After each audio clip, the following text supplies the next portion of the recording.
Mesdames, Messieurs, amis chers internautes de Dakar Buzz TV dal leen ak jàmm ni ngeen ko gisee te ñu dalal leen ci seen émission Cinéma Buzz ñu seeti beneen actrice boo xamante ne moom tamit mu ngi bay waaram ci art bi laata ñuy continuer rek dañ koy bàyyi mu nuyox yéen ñiy seetaan à travers Dakar Buzz TV ki ñu seet si tey première dame lañ koy gën di woowee mais turam di Yaxara Ndiaye ñu ngi lay nuyu. waa Dakar Buzz maa ngi leen di nuyu.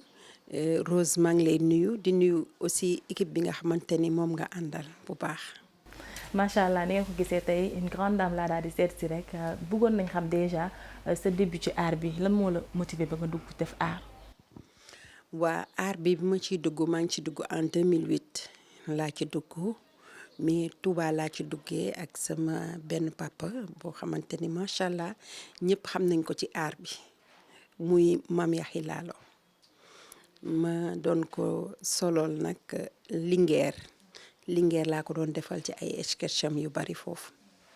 ba turu Linguère bi sax ñu bari tamit dañ la koy woowee. tey yan jikko moo la gënoon marqué ci Mame Yaxi Laalo ndax jamono bi ndeysaan mu uute ñuy ñaan suufu Touba oyof lool ci kawam.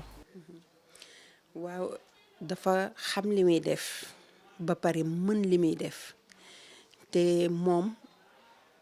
jàngalekat la. ndax à chaque fois bu la waxee rek parce que ay lépp la doon def ñu di ko traduire di ko def ay sketch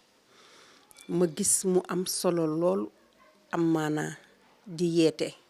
di fàttali aussi xale yi sunu cosaan ak sunu aada. benn instant ñu toog daal di lay gis biir Kouthia Show sa intégration foofu nu mu demee. waaw sama intégration biir Kouthia Show Kouthia ma koy nuyu au passage di ko remercier. muy sama dëkkandoo ñu bokk dëkk nag fii ci HLM ma woo ko téléphone wax ko ne ko dama bëgg ñu liggéey mu ne ma amul benn problème bu subaa nga ñëw le lendemain ma ñëw expliquer ko ne ko dama bëgg a def Marème Faye Sall comme ça mu yéegal ma sur scène ma daal di koy jouer. nan nga dundee première fois bi nga ko incarné foofu noonu. c'était vraiment trop bien. parce que dafa nekkoon loo xamante ni dama ko bëggoon ma ñëw Kouthia yombalal ma ko nag yombalal ma ko bu baax ma joué ko mu jàll ñëpp apprécier première dame. ñëpp apprécier ko defe naa loolu moo tax sénégalais yi ba tey ñu bëri ci sénégalais première dame lañ lay woowee sa tur dëgg sax xamuñu ko commencé ci man tey laay doog a xam vrai turam et defe naa loolu parce que da nga réussir rôle bi nga doon joué moo ko waral li koy firndeel mooy après par la suite gis nañ kii di Omar Ndiaye def na ay réalisation yoo xamante ni yow la jëlaat nga continuer di jouer rôle première dame ay Marème Faye Sall foofu à travers les 5 candidats ndax c'était facile aussi. c'était facile c'était pas facile parce que dame bu mel ni Marème Faye Sall di première dame nga di ko imiter il faut nga def très attention parce que nag institution la te bi ma nekkee ci Kouthia show la woon ñu ci kaf di fo di ree façon bu nekk def nañ ko ci bi ma ñëwee ci Omar nag ñu def les 5 candidats pour un fauteuil mu am succès trop tamit ñu jàngale ci tamit lu bare mu wane vraiment auteuru Marème Faye Sall ak une dame de valeur bi mu doon muy nit ku ma bëgg aussi apprécier ko ma di ko nuyu au passage. par la suite gis nañ tamit ngeen joué ndogu à la présidence ba tey nga incarné waat rôle première dame mu mel ni dañu dem ba benn jamono saa suñ la gisee rek rôle boobu lañ lay jox nga incarné ko yan jafe-jafe nga am ci rôle boobu noonu au-delà de tournage yi ci biti sa entourage sa vie au quotidien. macha allah nag première dame moom dama ko incarné awma ci benn jafe-jafe parce que ñëpp ñoo apprécier première dame. da ngay romb ci mbedd mi marché foo mënti romb wala dëkk ba ma mënti dem première dame loolu rek ngay dégg ani makki yooyu vraiment nit ñi dañu apprécier première dame bi nag franchement ma ànd ceeg nag Lamine Senghor moom tamit muy imiter Macky mu mën ko loolu tam macha allah. ndax jot nga gisante ki nga xamante ni mooy première dame Marème Faye Sall boobu ak léegi wala ngeen déggante téléphone. malheureusement nag jotuñu gisante jotuñu déggante tamit téléphone boobu ba tey nag gisante wuñu déggante wuñu mais xam naa ni xëy na dina mës a am. malgré li nga imité yoon ki nga xamante ni li nga xamante ni moom la doon ci dëkk bi muy nekk jabaru président de la république sénégalais apprécié baax li ngay def comment ça se fait yow yaa doxul jéego yi pour déggante wala gisante moom wala dafa sottiwut. non doxaguma ci nag benn jéego am na sama benn frère bu nekk ci milieu bi wax naa ko rek mais sinon doxuma ci benn jéego mais nag bëggoon naa gisante ak moom parce que première dame man non seulement ni ma ko incarné joué ko mais moom ci boppam daf ma neex te dama ko apprécier te dama ci am nag lu bari parce que am naa ci ay xarit am naa ci ay nit may nañ ma ci nag lu nekk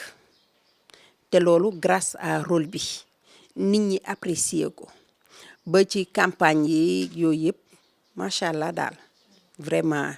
bi ñuy def campagne bi ak Kouthia Show dañ doon génn dem ci mbedd mi di daw di def lu nekk lu son excellence def dañ koy imiter le soir wala le lendemain dañ koy imiter daal di koy def macha allah wax dëgg yàlla sonn nañ ci nag bay nañ ci sunu waar mais parfois da doon difficile parce que tout le temps da ngay bëgg sañse bu rafet jënd say verre xam nga man duma tagg verre mais nag comme Marème Faye Sall mooy sama idole te da koy takk ma daal di jënd samay verre yu baax rek di ko takk. macha allah ba tey ñuy waxtaanee toujours sa parcours ndax yaa ngi xam le ni Kouthia moo tax nga intégré li nga xamante ni mooy Kouthia Show moom tamit defe naa képp ku mu jox loxo rek ndaanaan nga ndax bu ñu xoolee Kouthia képp ku muy àndal rek mayal tuuti rek àpp bi tuuti rek nga gis ni talent mu ngi doon nelaw ci kooku et moom ndaanaan la donc am na ay boobu noonu gis nit rek xam ne talent mu ngi nelaw ci moom ñu koy nuyu de passage parce que ñi mu jàppale tamit ci aar bi bëri nañ trop après loolu gis nañ la aussi nga def pas mal de films ay long métrage ay court métrage dama ciy lim kenn li quelque rek lu ci mel ni La vie de Patrick gis nañ ni bokkoon nga ci tamit tey bu ma la laajee lan moo gën a metti entre série télévisée yi ak nga def benn production boo xam ne court métrage rek wala long métrage ban moo gën a yomb. ñaar ñëpp metti nañu yomb nañu parce que ça dépend ci staff bi ngay taseel liggéey moom bu ñëpp booloo doon benn rek day yomb ci liggéey bu mu mënti doon parce que court métrage souvent day am na benn court métrage bu ñu def temps yi passé ci benn maison de production cinéma boo xam ne xawoon na metti nag boobu parce que géejawaay la woon xale yi y avait trop de monde bëri ay xale yi may ñu woon dara dañu obligé lu ci bari dañ doon bàyyi ba yenn heures yi ñuy soog a tourner waaw boobu moom loolu moo si metti woon. guddee bi teel a dem bi guddee ñëw bi et tout. voilà loolu lay am parce que souvent dañ lay convoquer 7 heures du matin nga dem 7 heures du matin balaa ngay tourner ay 18 heures yooyu te tu es obligé nga toog parce que contrat la boo xam ne yow yaa ko signé. au-delà de ça tamit ñu ngi gis sa diversité ba tey ndax yaa ngi def comme ni ma ko waxee film yi entre film yi ak série télévisée yi yëpp bokkul émission télé yu mel ni Kouthia Show ñu toog gisaat la tamit ci clip vidéo yi defe naa El Hadj Keita accompagné ko ci benn clipam am na beneen clip boo defoon ak benn américain ba Mike Tyson mu ngi woon ci tamit clip bi benn partie bi Sénégal la woon beneen partie bi États-Unis ñu jëlaat la fa nga nekkoon figurante tamit lan moo la suscité nga daal di def li nga xamante ni rek mooy vidéo gaaw. waa xam nga loolu dafa am ñoo xam ni ñooy xam sa profil bu dara amee rek dañu naan lii première dame mën na koo def wala lii profilu première dame la ñu daal di lay woo bu ko defee nga daal di koy def. ayca ba tey Yaxara bëgg nañ xam noo dundee li nga xamante ni mooy Covid 19 bi ndax yàkkoon na activité ñu bëri rawatina ñi nga xamante ni ñoo nekk ci aar bi moment yooyu noo ko dundee nag gis nañ def nga ay vidéo ay photo sensibilisation et tout. waaw Covid 19 bi moom bi mu ñëwee franchement tiitoon nañu et puis jaaxle woon nañu parce que tamit dafa arrêté woon sunu liggéey yi ñu doon def yëpp dañ ko arrêté woon mu fekkoon ñu nag ci ay projet yu rëy mais ñu góorgóorlu xam ni Sénégal suñu réew la te ñun ñoo ko war a defar ñu def suñu ay vidéo de sensibilisation lancé ko suñu ay ñi ñu xam ñëpp def ay photo lépp loo xam ne war nañu joxe ay gel joxe ay saabu def nañ ko ci sunu groupe famille Masseck Amina Niass bi sunu mbokk yëpp jox nañ leen ay saabu ay gel ay masque loolu yëpp jox nañ ko franchement. aide yi nga xamante ni gouvernement bi mu ko doon déployer rek pour jàppale ñi nga xamante ni mooy artistes yi defe naa Arcos Sénégal nga bokk. au-delà de ça aussi yaa ngi dëkk HLM. donc au niveau des mairies am na budget yi ñuy déployer di ko jàppale artistes yi ndax gis nga ci sa bopp. waa Arcos moom am na lu ñu jotoon a jox. mais mairie bi franchement gisuma ci sama bopp. gisoo ci sa bopp. non ba tey woowuñu leen joxuñu leen dara. non gisuma ci sama bopp moom wax dëgg yàlla te gisuma benn artiste bu dëkk HLM bu ci gis boppam. ok wala boog xaw ma ko. est-ce que jëf ngeen ay jéego jéem a dem mairie ba laajte c'est quoi le problème di tax jàppale wuñu artistes yi. man nag ci côté boobu moom defuma jéego fenn dama toog sama toogaay di xaar suñu borom daal te xam naa ne lépp dina sotti. am nañ nag suñu ay projet bopp yoo xamante ni macha allah dinañ xool koo xamante ni mën nañu financer wala mën nañu jàppale ñu doxal projet yooyu. parce que c'est pour le bien de tout le monde. lépp ci aar bi la. lépp ci aar bi la te ñun population bi moo ñu ñor. bu ñu maire bi jàppalee tamit dinañu gënal. bu ñu jàppalewul tamit ñu ut suñu yeneen partenaire rek liggéey suñu liggéey parce que liggéey la ñu xam. ñàkk jariñu. dóor waar rek. ndax nekk jigéen di def li nga xamante ni mooy théâtre rôle actrice yomb na. yombul parce que nit su la xamul rek xamul la te yaakaar naa ni yow am na fu ñu doon tourner foo xam ne ñëw nga fa ci koor gi presque ñu ngi doon wàcc ay 2h du matin ay 3h heure bu nekk wàcc nañ ko suñu wàccee kolo suñuy paas ñëw souvent c'est day difficile nag day difficile ndax yenn heure yi nga di ko wàcc en tant que jigéen di ñëw xëyaat suba demaat ku xamul ci li nga nekk rek mooy wax mais yaakaar naa nit ki soo ko xamee personnellement war nga xam kii liggéey lay def. mu mel ni artistes yi des fois dañ leen a dëkkal fu mu dëkkul jigéen guddee bi ni nga ko waxee rek.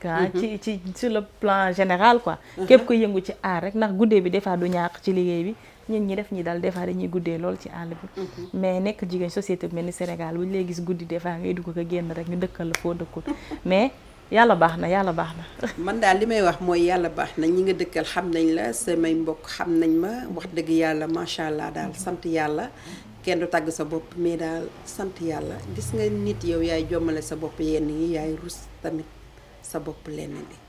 ñun daal li ñu bëgg mooy liggéey góorgóorlu jàppale Sénégal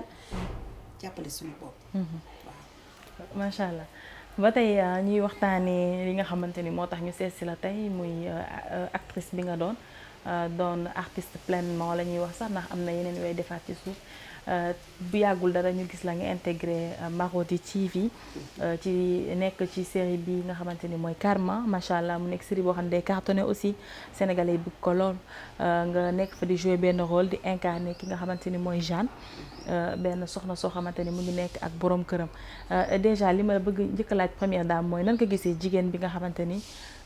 fiiraange di koy poussé di feuilleté ay téléphone jëkkëram ay bagage am ba di ko sax topp bu génnee mu topp ci ginnaawam. loolu moom man d'accorduma ci nit nag faw nga fiir lu naturel la loo xamante ni suñu borom moo ko def ci ñun rawatina ñun soxna yi mais man je me dis que ni loolu pertement la ci jigéen parce que yow boo demee ba xam ni day doxaan wala day def lii tamit lan nga ci mën xuloo ak xeex nga indi sa bopp te mën nga épargner loolu sa bopp sa jëkkër dala war a rus mi ngi def di la nëbb continuer ci loolu mu nëbb rek moo gën mais boo ko toppee ba sës ko ci miiru wis bi mu ne kii comme xam na léegi naa ko wane mu ne fàng kon yow daal d'accord jigéen buy topp jëkkëram di fouiller ak yooyu noonu. non je suis pas d'accord du tout. ndax effectivement gis nañ ki nga xamante ni mooy Jeanne benn bés topp na borom këram ba après ci la am accident bi daal di ci perte mobilité li nga xam ne mooy ay membre inférieur am loolu yëpp fiiraange andi ko mais tamit bëggoon naa xam première dame nan nga gisee phénomène boobu nga xamante ni joué ngeen ko foofu ci Karma muy loo xamante ni dafa fréquent en tout cas fii ci Sénégal dañuy gis ménage yu bëri loolu da koy tas wala dina ko yëngal jànk yi nga xamante ni dañuy ñëw ci kër yi pour liggéey ñu dem ba di ngorowoo ak sa borom kër te nga andi leen pour ñu jàppale la ci kër gi.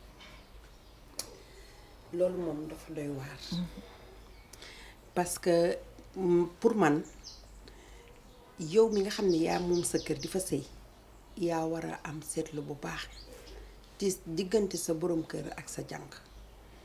te jigéen dafa am loo xam ne da ko war a mënal boppam di ko defal boppam du ko sant jànk doo jël sa jëkkër nag bàyyi ko totalement ak jànq bi verre d'eau sax mënoo ko servir sa jëkkër lu mu soxla day nekk ci salle de bain di oo ay jànq pour la kooku kay yaa ko tey la del toppatoo sa jëkkër di waxtaan ak moom di xool lu mu bëgg ak lu mu bëgg mënuñoo ñàkk jàng parce que dañuy xëy di liggéey mais soo amee ku lay jàppale ci sa biir kër am na foo xam ne war na faa mën a yem sa chambre à coucher dee ko jéem a gérer sa bopp say sew sewaan dee ko jéem a gérer sa bopp say linge de corps borom kër dee ko jéem a gérer sa bopp parce que am na bon yu bari yoo xam ne ñooy fóot loolu ah man de loolu d'accord ma ci booy liggéey du lundi au vendredi samedi ak dimanche nga xool say bagage yu borom kër fóot lii seet lii toppatoo lii loqati sa néeg defaraat sooy xëy dangaa war di tëj sa néeg waaye yow jànq boo xamante ne la nga fanaanoo sax da koy xam ndax boo yeewoo sa néeg drap ba ngay fanaanoo sax yow doo ko laal waaw loolu moom d'accord ma ci mu doon phénomène bu doy waar ndax tamit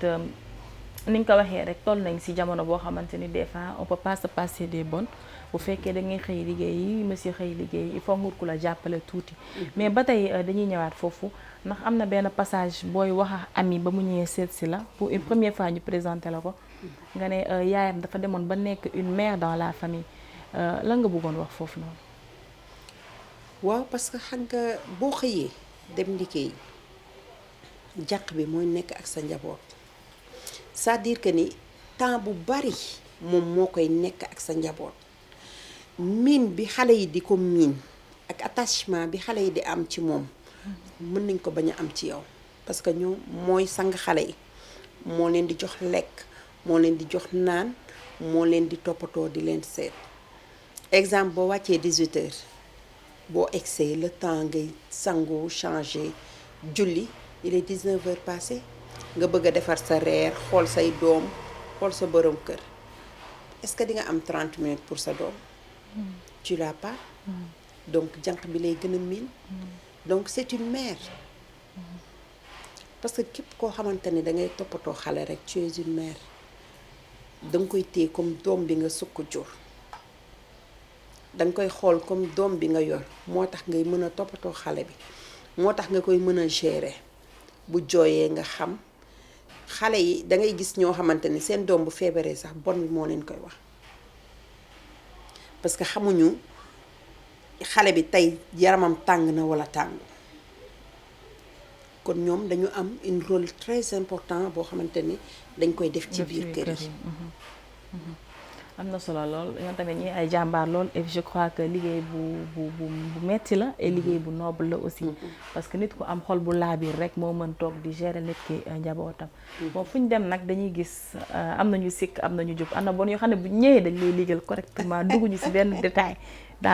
donc parenthèse boo xam ne fa la ñu dugg ci bu ko weesoo tamit gis nañ ni sa borom kër am doom nëbb la ko mu dem ba màgg ñu xëy un bon jour andil la ko loolu tamit nekk ay phénomènes yoo xam ne dañ koy dund ci société bi na nga gisee loolu jëkkër ak jabar ñoo xamante ni bu guddee ñooy mujjee wax tëdd bu ñu yeewoo ñooy njëkk a tegante bët kenn si ñoom di nëbb moromam lu toll ni doom ba doom boobu màgg mët sëy wala am njaboot loolu est-ce que tamit foofu mën nañ jàpp ni dëggantaan foofu sëy amoon na fa. sëy amoon na fa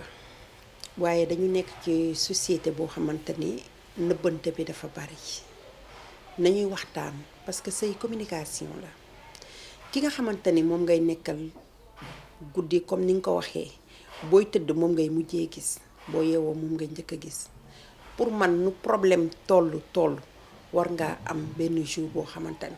boo ko mënul waxee sa kër sax ngeen dem quelque part nga wax ko parce que tamit doom du lu ñuy nëbb ndax doo am sa doom mu nekk ci àll bi xamoo ci yan condition la nekk xamoo ci lan la nekk nga amaat sa njaboot ci sa biir kër xamoo kañ la ñuy génn ba tase ay erreur yu mel noonu day am te loolu bu amee yaa ngi dugg ci loo xamante ni mënoo ko lijjanti théâtre nañ ko fi ku dem ba nopp koo xamante ni ñoo bokk benn baay te ça existe góor ñi nañu jël seen responsabilité foo am sa doom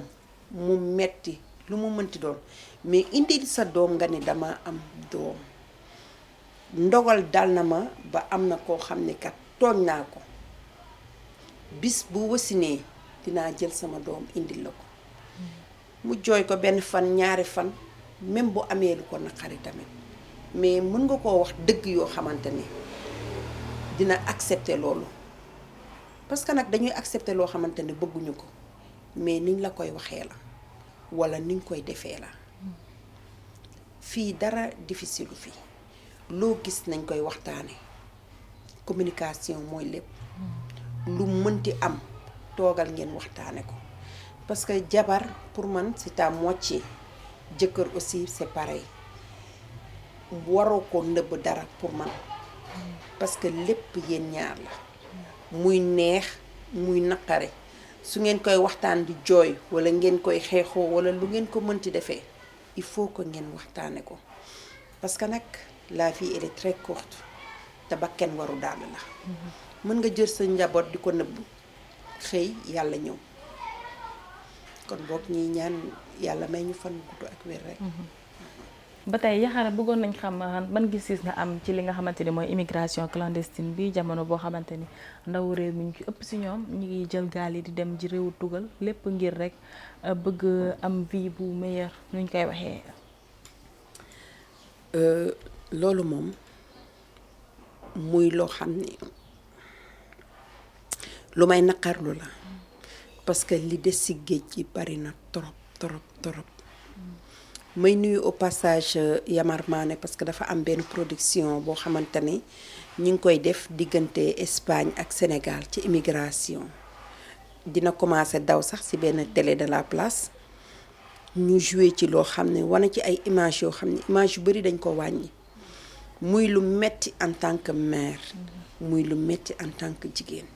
ñun ñëpp dañu bëgg suñu njaboot gi sotti dañu bëgg suñu njaboot gi teral ñu mais du dem ci géej gi rek mooy solution lépp luy jàppale nit rek mi ngi ci réew mi mais gaal yi daal man su ma sañoon ñu bàyyi ko teg ko ci suuf ndax lay xew Espagne ak li xew fii metti na torop te film bi mi ngi waaj a daw te su dawee ñëpp dinañ gis li ñuy wax macha allah. am na solo lool ki daloon tey du kenn ku dul première dame seen émission bi nga xamante ni mooy Cinéma Buzz dañ koy bàyyi rek mu daal di joxe mot de la fin. waa muy nuyu ñëpp di nuyu sama mbokku artistes yi di remercier ñëpp macha allah parce que sama carrière ñi ci jàpp bari nañu. di wax nag ñu def très attention parce que deuxième vague mi ngi ñëw ci corona bi ak fête yi nga xamante ne ci lañ jëm kuy génn na nga takk sa masque ndax man dama ko bañ ba sama masque ngi nii même bu may toog ci kër gi sax damay takk sama masque kon boog ni ci ñëpp góorgóorlu ndax Sénégal sunu réew la te ñun ñoo ko moom. may nuyu aussi sama famille Masek Amina Niass di nuyu sama grande sœur Penda Thiam di nuyu toute la famille di nuyu Mbaarik sama chéri bu ndaw di nuyu Vitamine nuyu naa ñëpp daal ziar ñëpp. kontaan naa aussi ci ñëw bi ngeen ñëw fii ci kër gi. vraiment macha allah. ñun ñoo lay jaajëfal bu baax merci pour l'accueil chaleureux di leen remercier yéen ñi nga xamante ne yéen a ngi doon seetaan à travers Dakar Buzz TV di remercier sama équipe technique Mouhamed Amza ak ki nga xamante ni mooy Amadou di leen jox di daje très bientôt pour yeneen numéro fii ci Ciné Buzz merci.